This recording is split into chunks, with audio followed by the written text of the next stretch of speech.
I had my eyes open to this through a friendship with Jean. And Jean was a friend in Rwanda, and he told me the story that after the Rwandan genocide, that he had a church from Atlanta that started sending over eggs and ended up just distributing eggs in his small community outside of Kigali.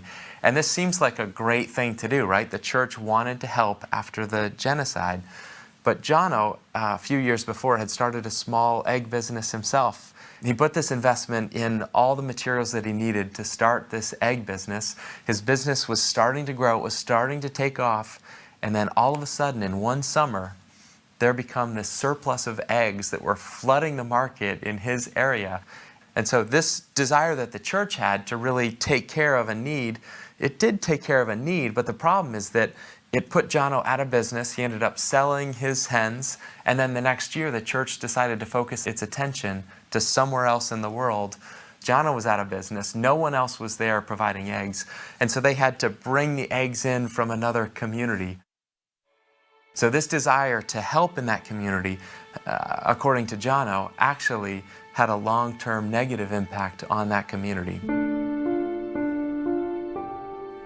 When I was growing up, we didn't have second-hand clothing from Europe and the US and Canada in Kenya. My mother took me to a store and she bought me a beautiful t-shirt that said made in Kenya, Kenya cotton.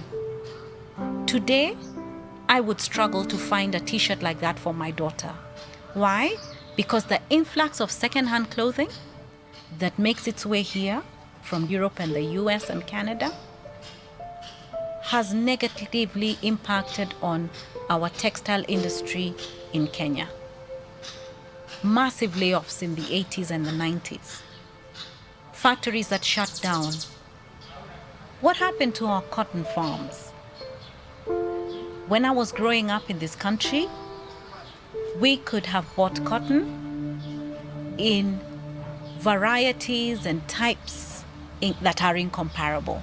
But that's all gone because of the impact, the negative impact of the apparel imports at a second-hand level.